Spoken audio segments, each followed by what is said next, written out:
So we're getting on the road and we're starting the tour. I think we had just did the Curse of the Bars album. And the funny thing about touring is as an artist, touring is amazing. You know what I'm saying? As an artist, touring is the best. You get to rock. You get to go to different cities. You know, you get to do all this different stuff. But as kind of like a business owner, touring sucks. And not just the fact that, when you're an artist, it's cool to go out there and rock. And we did a national tour. I think we started in Seattle and we're down in Oakland and Portland.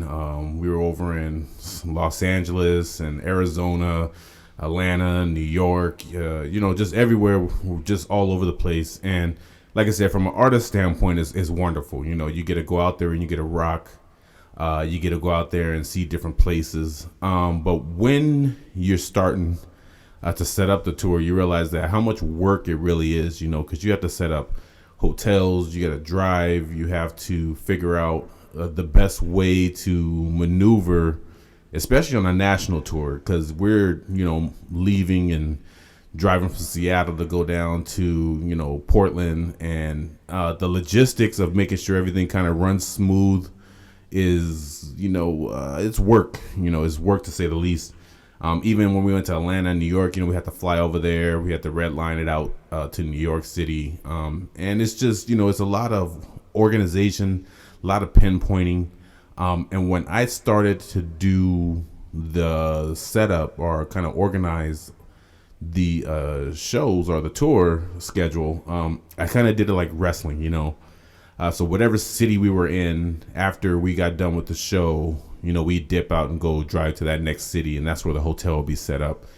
And now it sounds good in theory, and I thought it worked out well. But sometimes these shows get out at 2 a.m.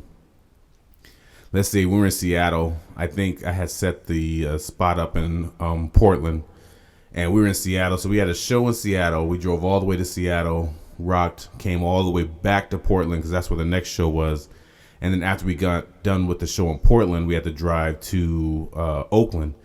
And just, the drive after 2 a.m, you've rocked, you've been, drinking and smoking, doing whatever you're doing on tour. You get done, you're a little fatigued at, 1:30, 2 a.m. But Oakland's like 6 hours from Portland or 7-8 hours from Portland. So you got to drive all the way out there. And you got to find hotels, and you got to find places to eat, and it's just it's kind of an ordeal, but it's not bad. I didn't mind it. The best thing I guess about the show, like I said, from an artist standpoint, is that we got to rock in many cities, and you get to hear peers in your in your talent range or what you're doing. You get to hear them vibe to what you're doing or what they like. So a lot of times we got a lot of, you guys kick real bars. You guys got an old school lyrical feel, things like that. So that's cool. You get to see a lot of different artists do a lot of different performances. So I remember the first time we went out on tour, that tour was so stacked that if you wasn't coming with your A game, you was getting, lost or whatever, you were getting swept up. And, it was fun. Like I said, it is fun to go on tour. It is fun to rock different cities. I don't think that a lot of people recognize as an independent artist how much work it is, because I don't have anybody making the schedules, getting the food, doing all that stuff. So you got to really plan on doing that yourself. And I'm in a group, so me and my cousin figured out what we had to do to get where. He drove a lot of places. We flew a lot of places.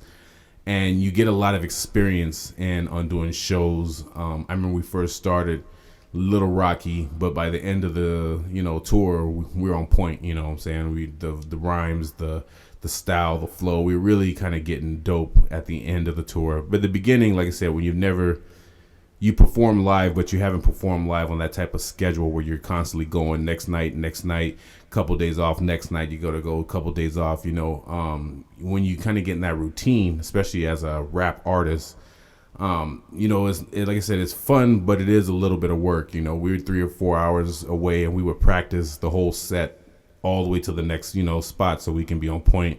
And a lot of times I'd be fucking up. I'm not gonna mess around. Like a lot of times I'll forget a rhyme or forget something. That's only because we were changing the set so much that it was hard to kind of get in the rhythm. Like every night it was a different song, and a lot of times we hadn't performed those songs.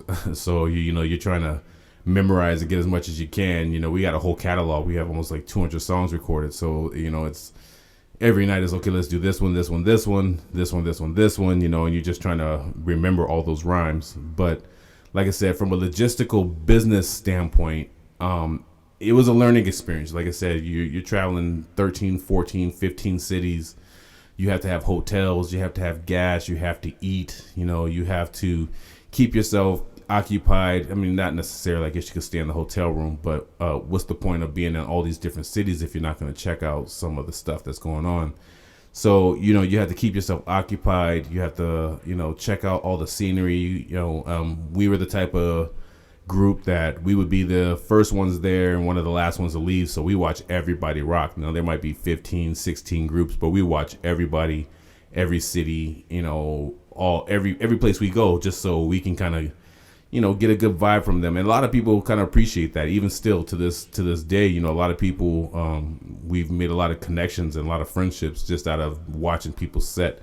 Because I know as an artist, for me anyway, I don't know any other artists, if you guys know or comment something, but as an artist, the best thing you can have is some of your peoples watching the show.